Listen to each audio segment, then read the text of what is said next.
We like to start every episode with the disclaimer that we are not professionals. Our conversations are solely based on our personal experiences, thoughts, and opinions. Nothing discussed here is meant to be taken as professional mental health or medical advice. If you have questions or need assistance, please seek the help of a licensed professional. Discussions in this podcast may sometimes revolve around heavy material such as abuse, grooming, religious trauma, and more. Please listen with caution and prioritize your mental health first. Welcome to Trauma Bondage, the podcast where we talk about trauma, kinks, and non-traditional lifestyles and relationships from a queer lens. We're your hosts, Brigitte and Beth. Welcome to Trauma Bondage. We are your hosts, Brigitte and Beth.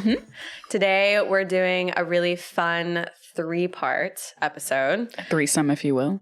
A threesome. We're having a threesome with our family, friends, and exes. Sorry, I had to. You laid me up for that. Yeah. No, but we are actually talking about ridding our lives of toxic people and how we have had to do that in all types of relationships that you can have. And today we're focusing primarily on family.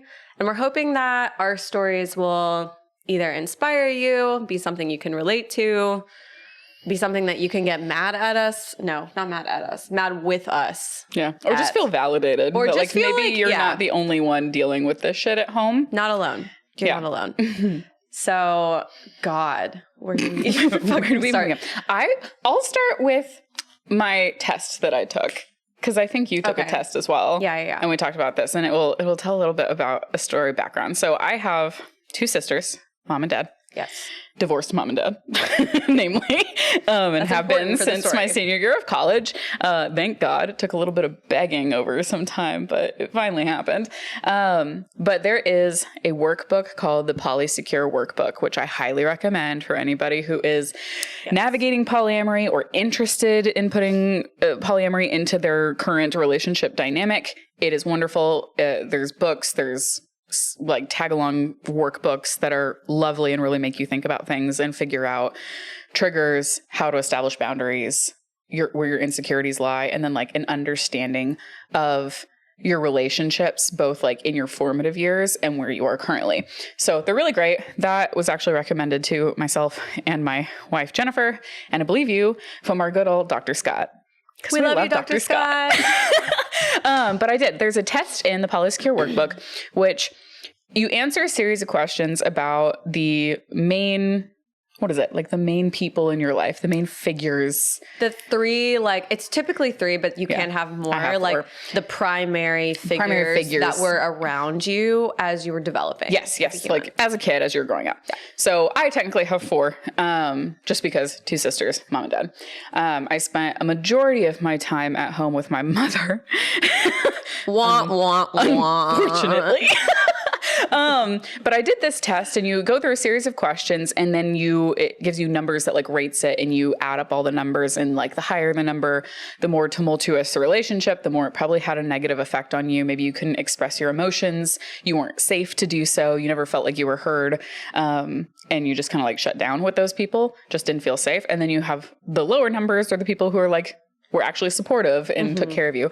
And typically, I think for most people, there's like a very like maybe middle ground or like a common spread across the family. Yeah. Mine were like bad and really, really good. Yeah. So part of me thinks that I was fortunate enough to have that kind of balance. Cause I mean, it could have been all bad if I had the family that was like that. Yeah. Cause some people do. Mine were my mom and my middle sister that were at the top tier. And I've talked about my mom in season 1 and how the environment and the dynamic between myself and her was just bad. And it wasn't even just me. It was with my sisters, both sisters. Right. On top of it, that she was just horrendously abusive, both verbally, physically, mentally, like any way you could think of. She was awful, god awful. On top of it, towards our father as well. Yeah. So like he was a battered husband. Typically abusers to everybody around. To everyone. Yeah. So I fully anticipated my mother being at the top of this fucking list, right? And she was, as expected. But what really threw me for a loop, and a big part of this now it doesn't surprise me as much that I've thought about it and the things that have gone through with my relationship with this sister. But she actually scored higher than my mother as somebody who was tumultuous and not so great. Which this is a sister that you have been close to up until recently, right? Up until around like a couple years ago. Yes and no. That's the thing. Our relationship has been really interesting throughout my life. Now that I actually like am an adult and can go back and look at what we were as siblings. So obviously growing up in an abusive household, we both got some shit because it was towards mom's like really when the mental health started really coming through and it was just really, really, really bad. My sister got a lot of physical abuse, as did I.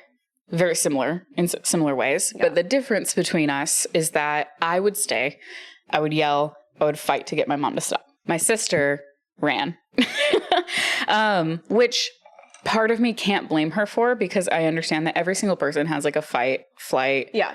And what's the other one? There's a third one. Like freeze response. Yeah. Obviously she was flight.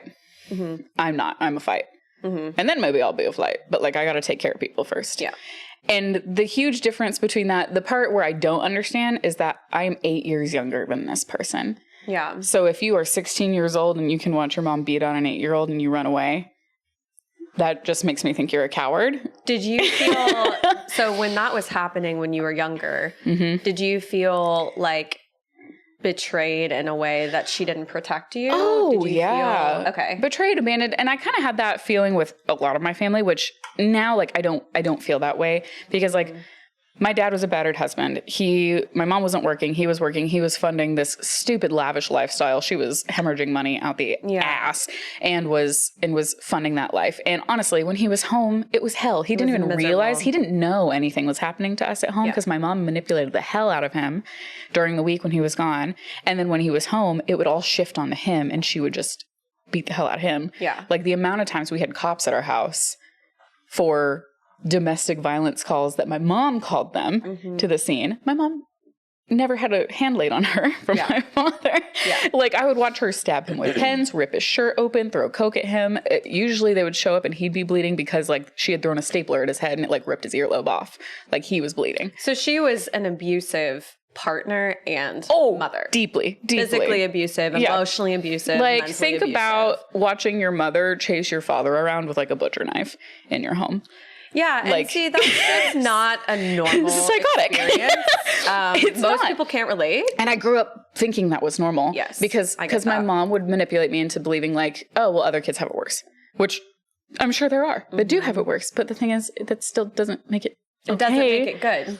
Yeah. Anyway, so my sister is at the top of this list. So part of that was experiencing the abuse together, but her completely separating herself.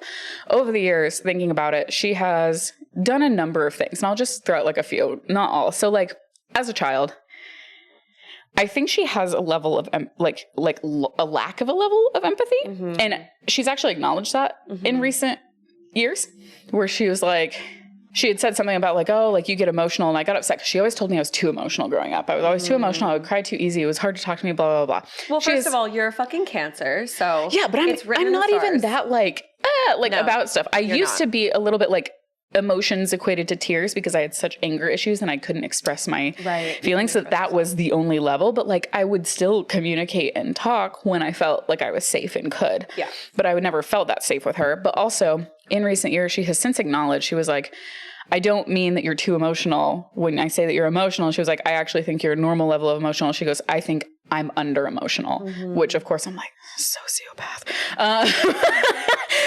We don't have actual diagnoses for these people, but most of them we feel fall under the category of sociopath and narcissist. Tried and true textbook. Yeah. So like a lot of our relationship growing up was like trading hugs for chores. Like I would want her to hug me. Your sister? Yeah. So like I would go wash her dishes or like take her laundry to the laundry room and put it in the laundry for her. Because and like you wanted actual love and affection. I wanted physical affection. Like because I wasn't really getting it from my mother. If I did, it was like a trade-off for something. Yeah. Or like I had to earn it. And she was the same way. So like I literally made like a laundry chute system because her bedroom was upstairs. It was like a basket with a string and a bell, and she could put her clothes in the basket, ring the bell, and I would come get it and take them to the laundry for her in exchange for affection. How sad is that? How sad is that? Literally cry. I know. So like stuff like that. When I was in high school, I planted a fake diary because she used to go through my bedroom and like want to read the stuff I did. So I planted a fake diary with all these fake things, and I caught her reading it, and she got mad at me for doing that, which I was like, I'm catching you doing something you're not supposed to be doing, even though it's fake, like it's a prank, like you're still doing something wrong. What did you say in the diary? Oh, it was just like talking about boys and how I wanted to kiss them and blah, blah, blah. Like it was just stupid shit, right? It was just like girly teenage angsty nonsense, right? Like, and none of it was real. It was all fake. It was all imagination. But she got mad at me for like calling her out on her shit actions, and then threatened to plant birth control in my room and tell my mother. Which at the time... so fucking crazy. Oh, yeah. Like, birth control to my mother was just like, no. Right. You're a slut. Yeah. like... Meanwhile, sexual assault is a rite of passage. So I'm not really understanding. Yes. If you're joining us now, I've said in previous episodes that, like, my mom believed that sexual assault was a rite of passage to womanhood, which is just purely insane. But stuff like that. In college, my sister stole all of my Christmas presents one year, returned it all, and kept the money. Yeah. Yeah. Oh my God. And I'm so grateful for my sister, but like hearing this is like, I can't imagine having a mother like you have, and then a sister. I have a sister who's is basically a carbon copy. Since then, now being into adulthood, we kind of had like, we lost our relationship at one point. I had gone out to visit her when I was in like high school, college, in California, because that's where she lives. And, the whole time I was there, she just like left me alone. No food, no transportation, no money. Like I was just like alone in this house in California. Like there was no time spent. It was really weird. And of course my other sister, she was like, if I had known that, because she also lived in California just like a couple hours away at the time. She was like, if I had known that was going on, I would have just come to pick you up. How old were you? I don't even remember. I was like a teenager. Okay. Like upper teens. So it's probably high school. But yeah, so like college, we kind of fell out over college. We didn't talk a whole lot, which she was at that age where like you're just kind of focused on your life. And I was in college. Like I barely talked to anybody in my family during that time frame. My mom at that time was creating a tumultuous relationship with me and my father because she would like ask him for money and tell him I was asking for like thousands of dollars to fund my college stuff, even though I had like multiple jobs at school. It was like funding a lot of my own way. Just like a narcissist to create complicated dynamics between you and another parent. My dad was frustrated at me for like years over this because he felt like he was hemorrhaging money on me and thought I was turning it to my mom, when in actuality she was asking for money and pocketing it and spending it on God knows what. Saw it. Oh, not a cent. Not a cent. That's crazy. Not a cent. So now as an adult, when it comes to this sister, we were rebuilding a relationship. At least what I thought. But when I decided to go no contact with my mom, which was how long ago? I want to say we're going on 4 years, 5 years? 6 years. Okay. I want to say going on 6 years because it was a couple of years into my relationship with Jen. Okay. So yeah, we're going on 6 years this fall. And when I decided to go no contact with my mom, that alone was kind of like an issue.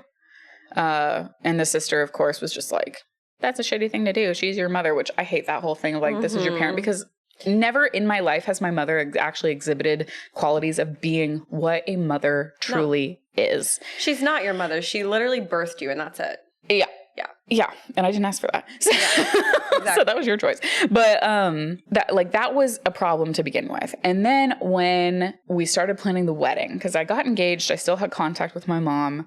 When I told my mom that I got engaged, she wasn't all that thrilled because gay, but because gay. But wasn't all that thrilled. And then I went no contact shortly thereafter, just because of a series of conversations that we had, which I'll get into when I start talking about mom in general. But we spent because of COVID, we had to push our wedding back like a year. So it was about like a 3-year engagement. It was a long engagement. I remember. And that was fine. Like, we wanted to do it how we wanted to do it, and we wanted to make sure it's safe and everybody could actually join us and have a good time. But the entirety of those 3 years was a series of conversations with this sister, with me ending up in tears and being pissed off nearly every single time because she essentially was telling me that I was a horrible person and was trying to talk me into inviting my mother to my wedding when I had been no contact. And keep in mind, the sister has also been gone for years. Like, she's actually never come back to help. Since then, we had the wedding. All of that happened, and we finally got to a point where I was like, hey, like, I need you to quit bringing this up. I've made my decision. Jen and we are on the same playing field here with my choice. She supports me, like, because she would bring up Jen and be like, I don't think Jen would be very supportive of this. And I'm like, you don't fucking know my relationship. You think I just made this choice without talking to my partner? No, like, don't be dumb. So we get to the actual wedding. I had already been like, hey, fucking drop it. This is my choice. You don't have to agree with it, but you do have to respect my decisions. Yeah. Period. You do not have to agree. I don't expect you to agree. I don't understand why you still have a relationship with a woman who beat the shit out of you and dragged you down the hallway by your hair, but you choose to, and I'm going to respect that. So wedding, night before wedding happens, we have a rehearsal dinner. Jen and I are all happy-go-lucky. We go back to the hotel. We still have to write our vows. I didn't write my vows until the night before the wedding. Which they were beautiful, by the way. They were. We did great. They were perfect. Jen didn't write hers either until the night before. Like, they were great. But we had to write our vows. We had to put, like, all of our tip money in the envelopes together. We had to, money? For, like, our vendors. It sounded like you said tit money. Oh, tit money. Man, should have had strippers at the wedding. I was going to say. Missed opportunity. But yeah, so we go through all of that. We get back. We're supposed to do that. We're writing letters to our parents, to our siblings, whatever, thanking them for their love, support, yada, yada, yada. This sister is all like, oh, hey, mom wanted me to give you this gift. I'm going to come give it to you. But she told me that at the rehearsal dinner, and like, it hadn't really, like, I was all like up in my happy feels. So I was just like, oh, okay, cool, whatever. Expecting that she would just like put it with the gifts at the wedding. Right. With the other guests, like normal. And I would like actually open it later. Yeah. She comes to the room, brings these gifts, makes me open them. And I was like, okay, I don't know what I'm going to do with these. Like, one, they are nothing that are actually for me. Like, it's stuff that my mom would get for herself. Because that's how my mom has expressed, like, her love is like gift giving and spending money, but it's never about what you like. Yep. And that's like the point of gift giving, guys. It's about what the other person likes that you're gifting to. Yep. Not about what you like. Yep. To give I to can them. Relate so hard to that. So like, let's just make that clear for anybody who doesn't understand how to gift give. If you're doing stuff where you're like, I like this, I'll give it to this person, you're doing it wrong. It's better to just not give it. It's just better not to, not give anything. So I'm like, okay, I don't know what I'm going to do with this. Like, I'll figure it out later. Yeah. Thanks for, passing it along. No big deal. Like, I'm happy to open it. It's not a big deal. And my sister decides to reopen up the conversation of having mom invited to the wedding. The night before the wedding. Right? So because your mother sent her to do her dirty work. Well, also because this sister has an opinion, and her opinion is always right. Mm-hmm. And if you're not doing what she thinks is right, you're wrong. Wow, that sounds so familiar. Doesn't it? Yeah. So of course she opens that up. God bless, Jennifer's in that room. Mm-hmm. One of our wedding party is in the room, one of Jennifer's friends. Yeah. He's in there, and he's just like, holy fucking shit, because it starts a whole debate. And he even, he tries to mediate. God bless him. But she goes into this whole thing where she was like, I don't understand why you're doing this. I think it's really shitty for you to not have mom. And I'm like, I haven't talked to her for 3 years at this point. Like, what the hell? We've already squashed this. And she then proceeds to project and put it all on me for never letting her talk to me about it, even though I let her spend the last 3 years berating me over and over and over on like a monthly basis. But it's also like, I don't understand why she thinks that she has the right to speak to you about a decision and boundaries that you've set for yourself. Yeah. And we've already established that. And you've established it. And it's like, you have communicated, you made this decision. Mm-hmm. And like, by the way, like, I mean, I think all of our listeners are probably people that already know this, but like, if somebody is setting a boundary for themselves to protect their peace, Respect it. It's never your right to question it. You don't need to know why. You don't need to know the process in which they had to go through to get there. All you need to know is that that's their boundary, and like that's something that they've set for themselves, especially when it comes to like no contact with like family members. Oh. That is, and it's not about you. Right, exactly. It's not about you. It's about right. the person setting the boundary and exactly. what they need for themselves. That they've done it. Yeah. So like, just deal. Find a way to deal, or just shut up about it. Mm-hmm. Like, that's the thing. So she brings that up. It's a whole fucking thing. And she was like, I remember saying, I was like, I would never do to you what you're doing to me right now the night before my wedding. Mm-hmm. And she was like, well, I would never do what you're doing, which is not inviting mom. Which you're not asking her no. to do anything that you're doing. No. You're saying, respect my decision. Well, I was like, look, if it were your wedding and you wanted to invite mother because you have a relationship with mother, I would not say a damn thing. No, you wouldn't. Because that is your choice. It is your day. She was like, well, would you even come? And I'm like, yeah, I would show up because I'm there for you. Mm-hmm. It's your day. It's your wedding. It's special for you. I was like, it would be up to mother whether or not she decided she wants to come up to me and like start something. Yeah. But the thing is, I would keep it civil. I would walk away. I would try to distance myself that day. Yeah. I would have a conversation if I had to have a conversation, but I would not be getting in deep on your wedding day and I would say as much. No. We're not having this conversation here. That's it. Yeah. Well, that's just making it about you versus... Yeah. So that whole situation ended up with her getting defensive, as she does, and saying, well, because she was like, it's going to put... this is the phrase that she used. She goes, not having mom here at your wedding is going to put a shade over my entire day. And I was just like... And that's why I say, bitch, please. Well, I said, then why are you here? Like, why did you show up? Why did you agree to be in the wedding? She's in the wedding party. Let's not forget that. And she goes, well, I might as well not be. And literally leaves. Like, she basically is saying she's not coming to my wedding the next day. So I'm in tears. Jen is in tears. Poor friend who is is like, I'm going to let you guys sit and talk. I call my sister, my oldest sister, the good angel, sweet baby angel sister, in tears. And she's like, what the fuck just happened? Yeah. Like, it's the night before your wedding. Like, why are you upset? What happened? And I tell her, and she was like, what do you want me to do? Mm-hmm. I shit you not. This sister was like, do I need to go to her room and beat her ass for you right now? Because she could. That's a good sister. Because she could. And I was like, no, can you please just come sit with me? Because we had also like decided we weren't spending the night together, me and Jen. So like I was in my room alone, talking to my older sister, telling her everything that happened, trying to write these lovely letters, like trying to write my vows, devastated. And my other sister during this time frame, while she's doing it, has the audacity to, instead of come back and actually apologize to our faces, just write a text being like, I'm sorry I said what I said. I want to be there. Like, I love you. So sorry. Like, that's it. Which I'm like, okay, whatever. And mind you, she was all supposed to be my ride to the wedding the next morning. Didn't show up.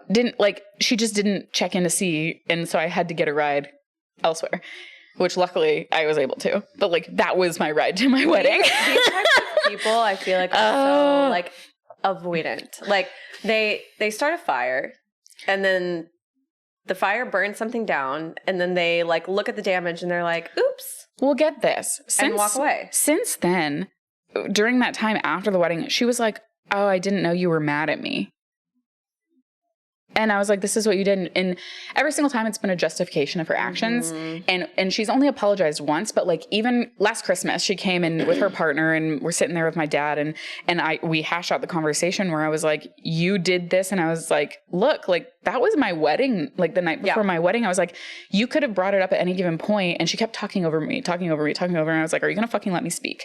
Because you're the one who's bringing this up. You're bringing up trauma that you did to me. Yeah. When somebody tells you that you hurt them, it is not your job to say, no, I didn't. This is the justification of my actions. It doesn't matter whether you thought you were right or wrong. You hurt them. So apologize. It's not that hard. It's not that hard. Her apology was like, I'm sorry, but if you added but to the end of your apologies, it's not an apology. Yeah. So she just tries to justify the whole thing. She gaslights the hell out of me when I was like, these are the things you said. And she was like, I would have never said that. I never said that. I'm like, you sure fucking did, verbatim. Always do that. Where it's like you literally are sitting there with them and you hear them say things and then they... the next day will literally deny it to your face. Like, I never said that. And then, I've had that happen to me. Yeah. And then get this, when I told her that it wasn't appropriate to send me an apology via text message, that she literally could have walked her ass back down the hallway to my door and apologized to my face the night before. Like, that she was like, well, I asked all of my little friends in California and they all said it was the right thing to do.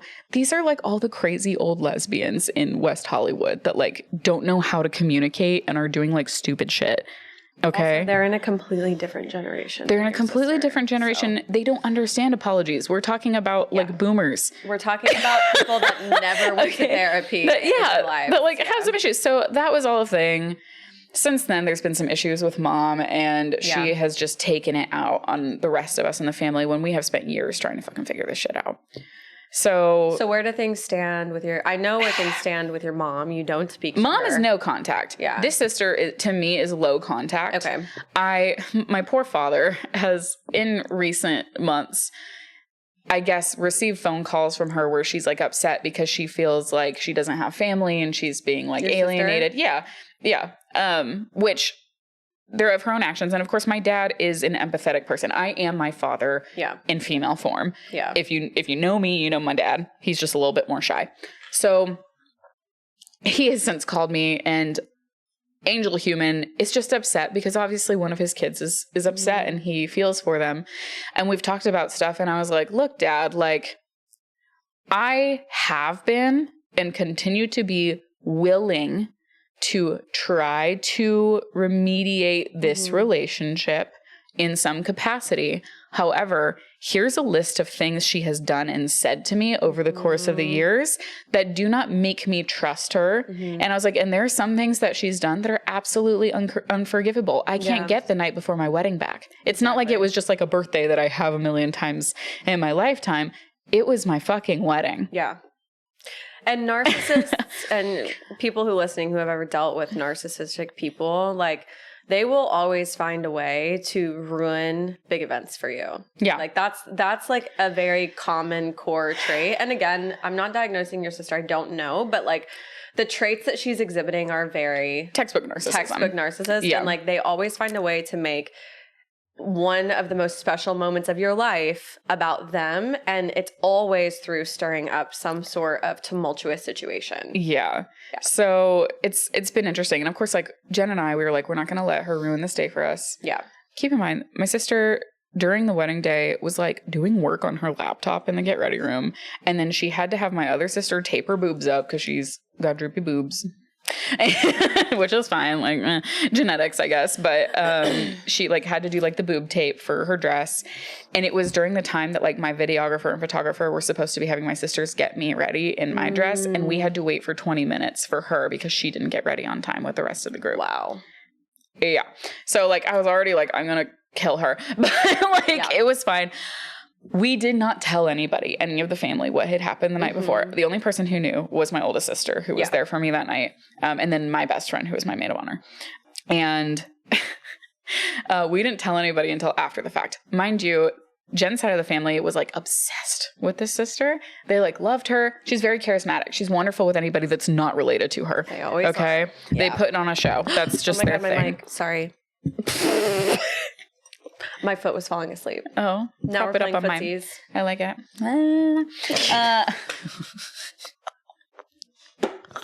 It's the coffee. Cheers, bitch. We're going to start drinking iced coffee on every episode, so y'all are going to have to get used to that noise. I kind of like it. The clink. ASMR. If you want to buy us a coffee, you can go look at the link in our bio and buy us one. But they were obsessed with her. We told them after the fact, including Jen's cousin, who is this wonderful gay man. He was the one doing the flips at my wedding. I love that guy. Yeah, love him. And we told them, and they were livid. Like, my mother-in-law, her sister, they were like, we would have ripped her hair out. And of course, this cousin is like, I would have ripped her throat out. And we were like, yeah, that's why we didn't tell you guys, because it was going to turn into like a bloodbath wedding. I was going to say, but like, I'd be all for, but like, I would have loved, because I was at your wedding, I would have loved to be just sitting there and all of a sudden like a family brawl breaks out on the dance floor. It's bound to happen. Like, that would be epic. And this is my last thing about this sister to add to the wedding. There's also been like stuff where she's just been a dick in recent months when it comes to my mother and how like she's trying to take over stuff. And she's like, you guys haven't done anything. You've left me to deal with it all. And we're like, you literally abandoned us for years when we tried to deal with mom and her mental health. And now she's backed into a corner and you came in when it got easy. Like, fuck you. You've screwed so many people over in this family and just ducked out and made us deal with it. And now you have the audacity to come in and say, we haven't done enough. No. Fuck you. No, the last thing that came to the wedding is I've since found out that she played a major part in getting my mom to my wedding. What do you mean? Did your mom come to your wedding? My mom was in the parking lot. My mom has tenants that like live with her. Like she rents out rooms. I don't think I knew this. Yeah, no, not a whole lot of people know this. So my mom has tenants that live with her. We had a couple of people wedding crash. And they're like older, which these tenants are. And I've never really met these people, so I don't know what they look like. And at the ceremony, there was that request like, hey, don't put your phones out. Like, we've got a videographer and stuff like that. Like, just enjoy the moment with us. And then you can take pictures during the reception. There's one guy sitting in the back that videoed the whole thing. Okay. I know where this is going. And there was another person there, and they went to the cocktail hour. They got some of the free drinks. And then my wedding coordinator, we were like, we don't know who those people are. And she like ushered them out. And they were like, oops, we were supposed to be at the wedding down the hill because there's another venue on site. Turns out they were tenants of my mother's, and my mother was sitting in the parking lot, and he was like live video calling the wedding to my mom in the parking lot. Piss me off. And the only person who would have been able to give her that information was this sister. Did you confront her about it? No, I haven't. I don't think I ever will, because she will deny. How did you find out? I don't even remember how I found out, honestly. It's been so long ago. That is crazy. Because I think it was because of my other sister, because we were like, we have these pictures of this random man at our wedding, and she was like, oh my God, that's the tenant. And I think that's how we all pieced it together. And we were like, it had to be the other sister. So fucked. That's so fucked. Next level psycho shit. So fucked. So now I will pop into mom. I'm going to rephrase that because I really hated how I said that. I was going to say, the only mom I'm popping into is one that's not related to me. Yeah, like a dummy mommy. Yeah. That's it.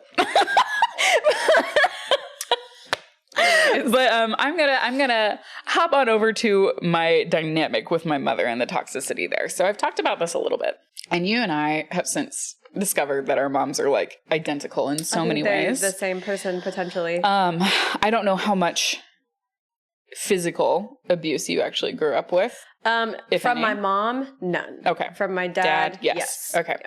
My dad is like a very docile, sweet, gentle human being. He doesn't believe in that shit. He also doesn't believe in airing your dirty laundry. So like, don't listen to this dad. But he's one of those, small town dudes. He's a good dude. My mom, I mean, growing up, I've talked about the level of abuse, like emotionally, mentally, physically. Physically, it started early. One, watching her abuse my dad, watching her abuse my sisters, and then becoming the next one. So like, even as a child, my oldest sister can tell you about, and she's written about this because I really want her to write a book about it, but would talk about how my mom would yell at me in the mornings as a child when like we would get up because we were late. I was 5.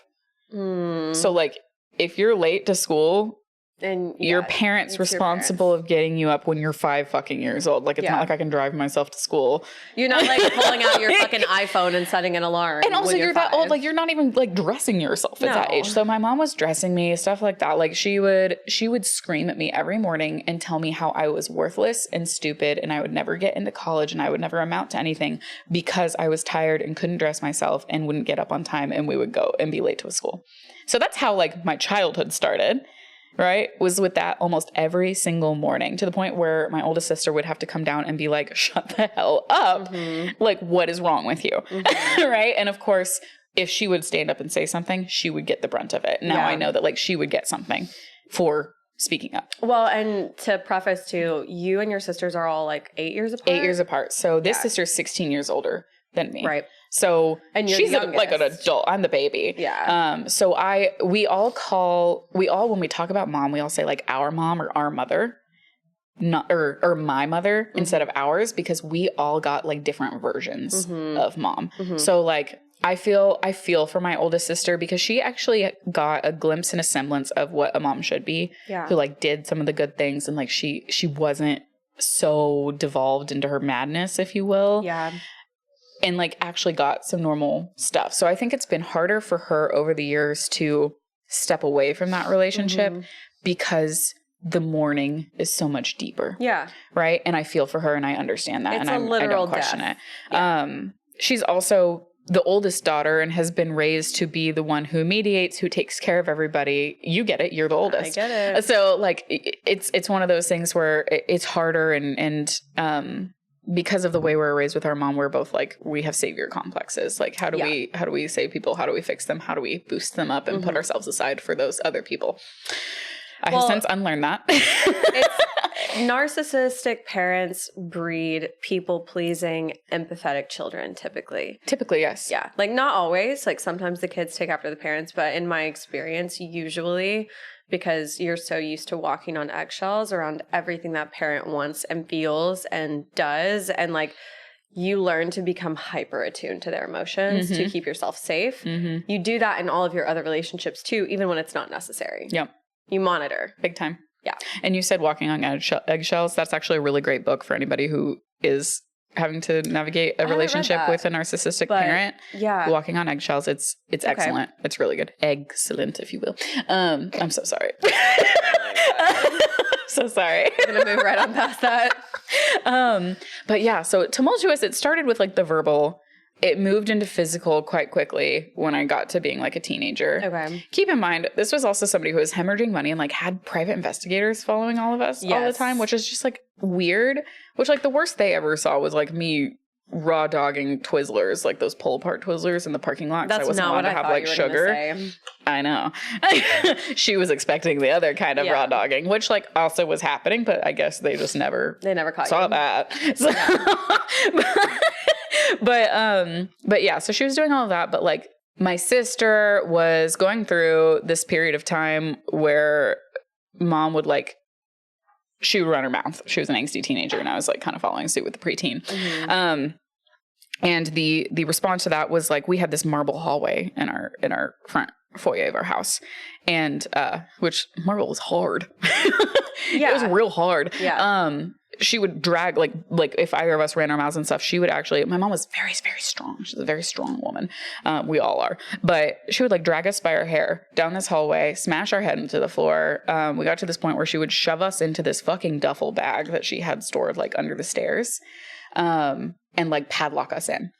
There was a time where my oldest sister had to like tackle my mom because she was putting tape over my middle sister's like mouth and nose and was going to suffocate her while she was like trying to shove her in this duffel bag. I don't understand how you guys did not get taken away from this woman. Well, that's what this is why I have an issue with authority figures and police officers, which like I understand that that's not like an all thing. Like there are mandated reporters that do a good job. There are cops who do their jobs and actually care. I get that. But I've always had an issue with them from a young age because like I said, they didn't protect you, but also protect me or my sisters. But the fact of the matter is that we would have them at our house like every weekend, every other weekend, at least once a month for domestic violence stuff, right? When it came to mom and dad. Not once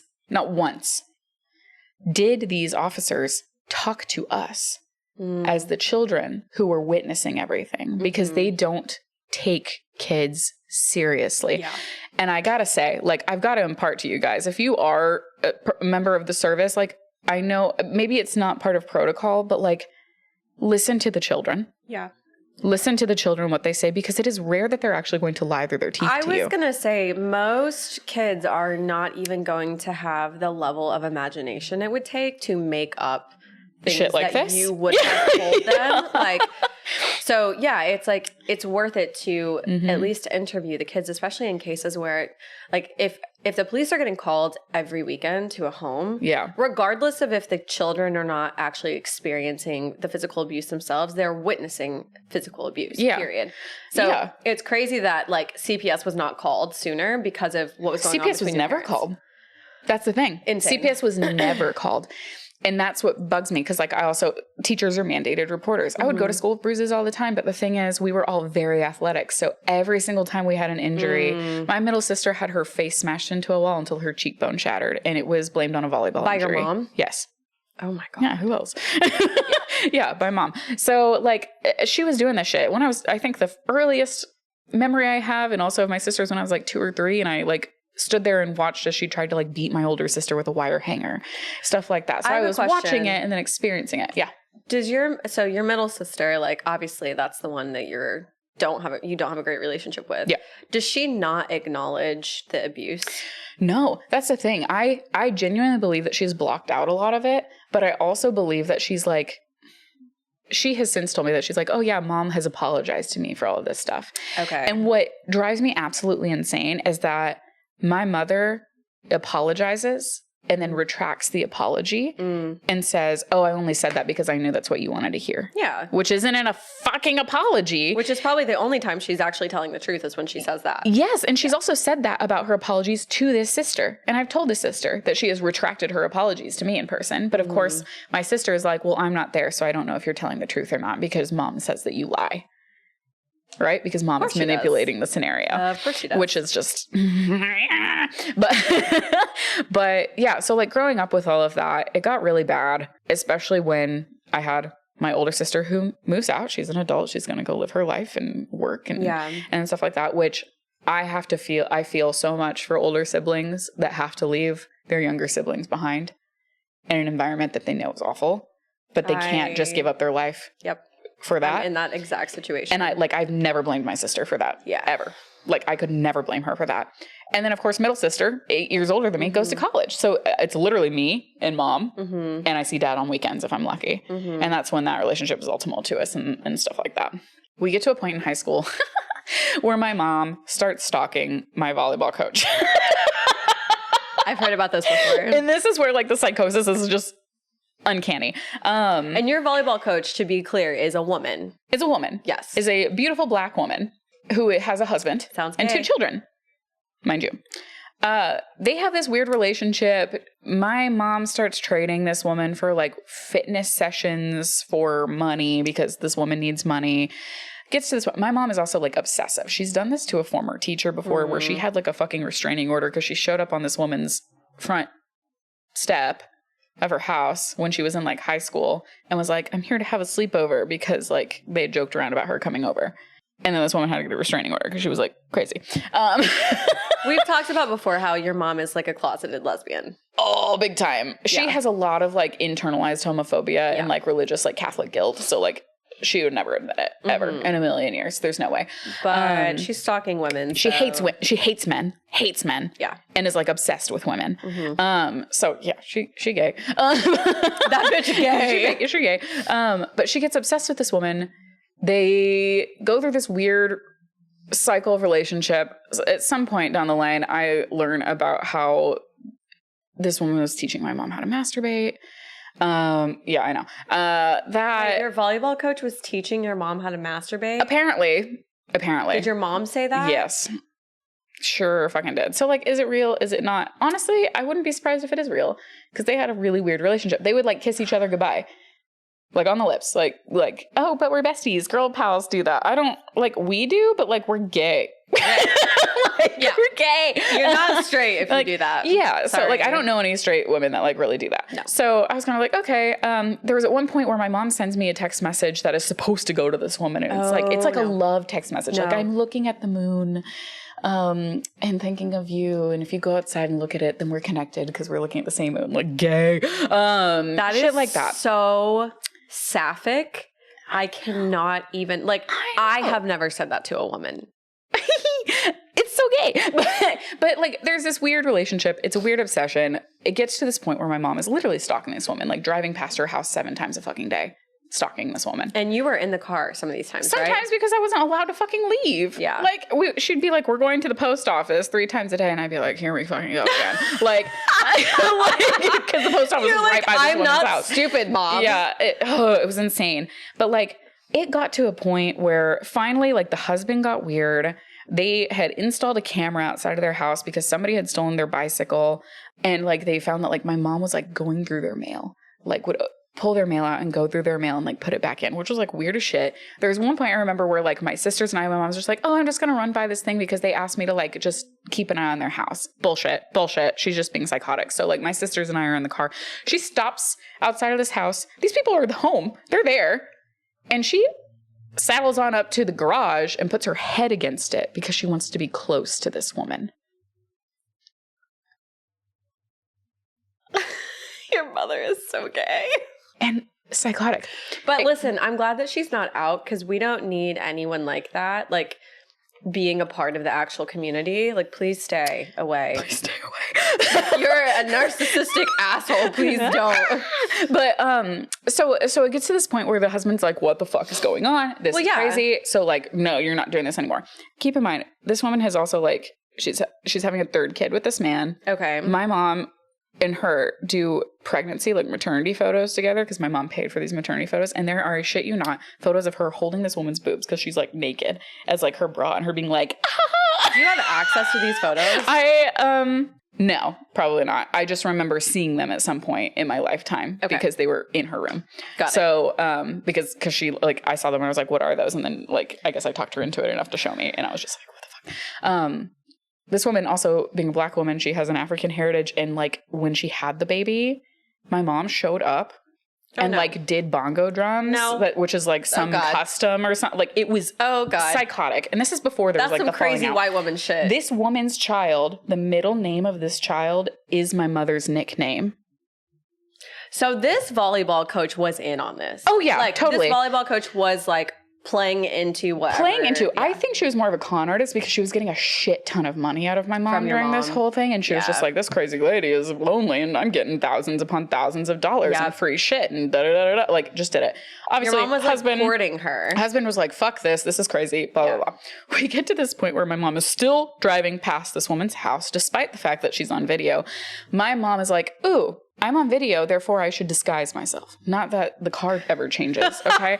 Okay, so get this. My mom at this time is a heavier set woman. Right. She only wears like solid colored outfits. Like the pants and the shirt are the same color. Okay. So like, and they're not just like neutrals. It's like Pepto-Bismol pink, grape purple, bright blue, bright green. At one point, we were in Ireland. She wore this bright green fucking outfit. She had red hair at the time, and somebody stopped her at the airport because they wanted to take a photo with her because they thought she was like an Irish greeter.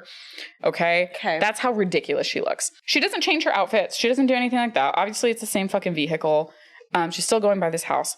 Her version of disguising herself is going through me as a theater child, my costume box, and pulling out 3 wigs. Okay?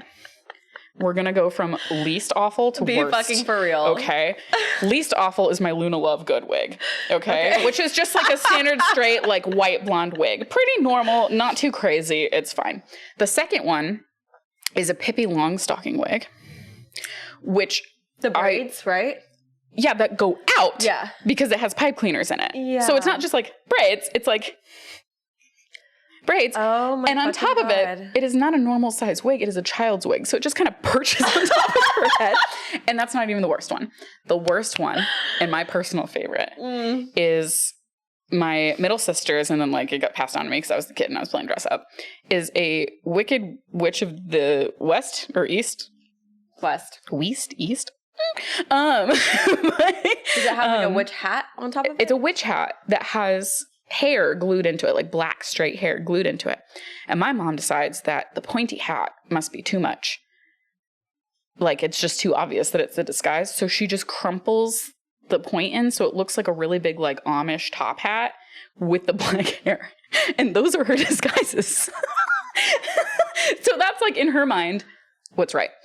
On top of this, so what? She wears these to drive by the house. She just like puts them on and gets in the car, drives by the house. Multiple times a day. And just trades out the wigs. Now get this. Secondhand embarrassment. Oh, it gets worse. I want to say I'm like 13, 14 when all of this is going down. So I'm super young. So my family does not really include me in the intervention that happens. Because after the fact, there's a falling out. My mom, of course, just gets crazy because when she gets crazy, when people reject her, she like starts sending them emails and letters and like bombarding them. She did this to her therapist. She stalked him into oblivion, sent him 4-page emails every day when he like got rid of her as a client, would call his office every morning saying, oh my gosh, I miss you. Let me tell you about my day. Like stuff like that, to the point where she found out where he lived, which just so happened to be in her own, her own neighborhood, and would like walk into his garage and poke around his garage because they would leave it open. He caught her on his front lawn, like talking to his children, talking to his mother, like all kinds of shit. So like, and the reason her excuse for this was that she was on the neighborhood watch. Her version of that was walking around and looking at people's windows. It's like not real. But the intervention that happens. So this woman that my mom's obsessed with is a relatively religious woman. Okay. Like she has a pretty deep set of beliefs. And my mom, we have this uncle who's like not our uncle. He's just like a family friend that comes and hangs out every once in a while. Really great dude. Like not creepy at all. And she manipulates this man into, he's a nomad. He like goes around the country all the time on his little 3-wheeler. She manipulates this man into saying that she's like playing a joke on her friend, playing a prank on her friend, and to take these letters and mail them as he goes to different places across the country. These letters are letters to this woman after they've had the falling out. They're no longer like talking, like they're like they have zero contact. But is it because of the husband they had the falling out? Or yes, pretty much. And I'm sure a number of things, but like the husband played a very large factor in it.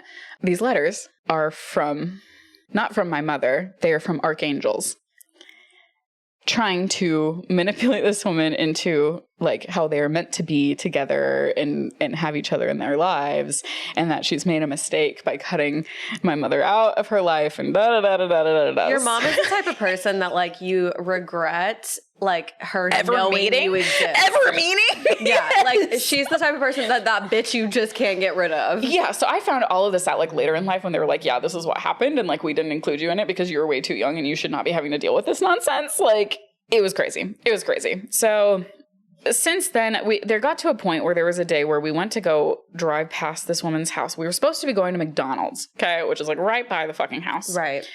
It is not by her house. The other house is like 20 minutes away. And she's like, oh, I just want to do a quick run by this person's. And I was like, fuck no, I'm not doing this. Like, this is at the point where I'm about to graduate high school. I'm like, I'm not doing this anymore. It's been years. You're doing weird shit. Like, I don't want to be a part of this.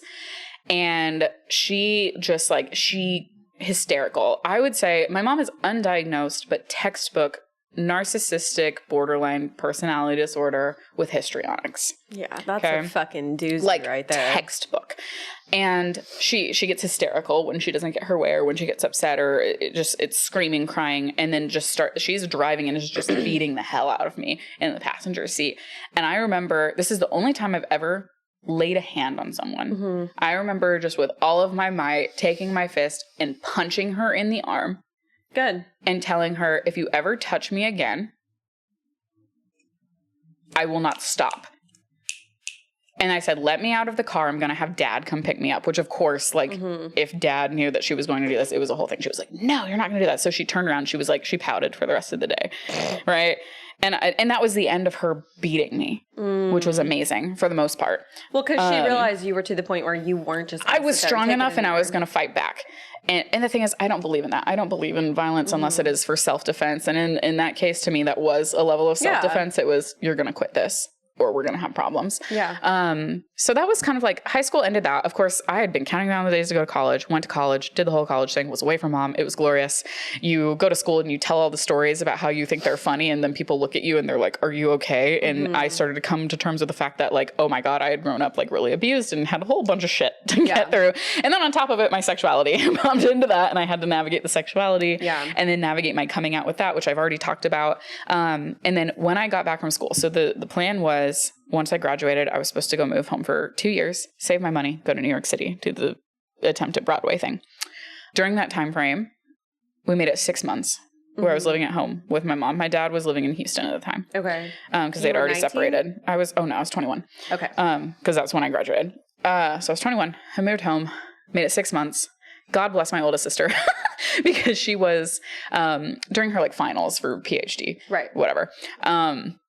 And like had not slept a lick. And my mom, I had been like boxing things up because I was getting to a point where I was like, maybe I'll move, or like I'll box things up. I'll put them in a storage unit that I know I will want to like keep here or like take.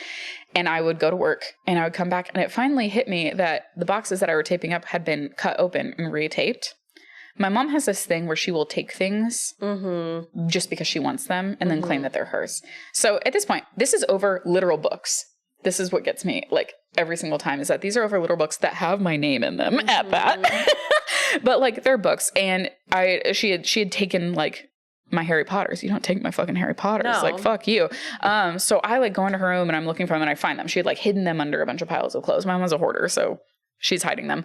And I was like, give me, like, why are you taking my books? She was like, you're taking my things. You're stealing from me. I'm like, these are literally mine. They were gifts.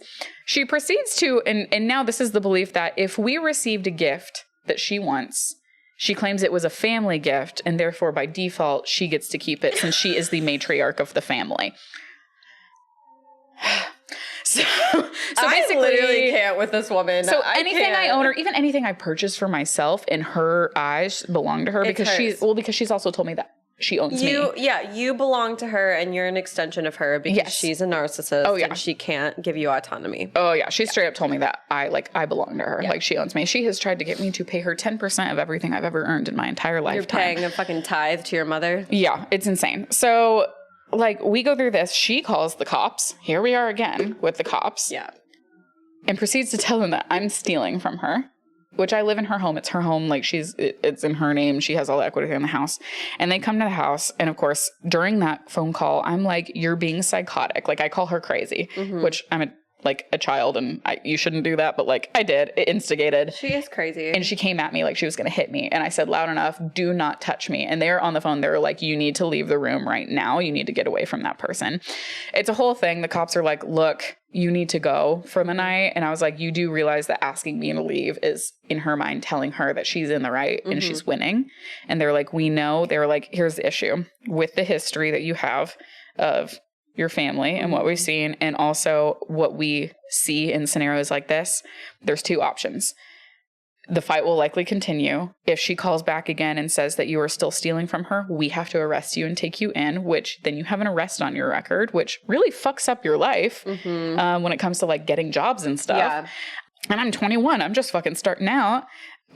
Or they're like, or we come back and somebody is bleeding, harmed, or dead in some cases, especially in the way that this escalates.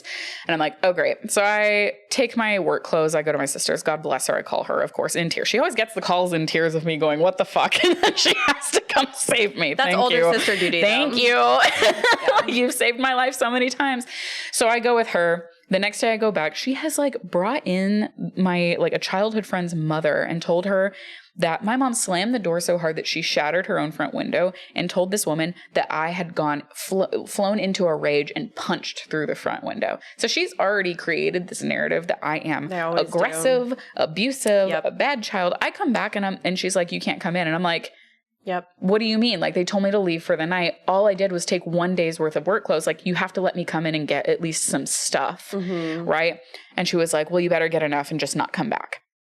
Right. So I pack as much as I humanly can into a large suitcase that I have. And like, I just take part of my life and leave most of my stuff. Luckily later on, I'm able to like pick up most of my stuff. I had to basically fight her for my furniture and all of this.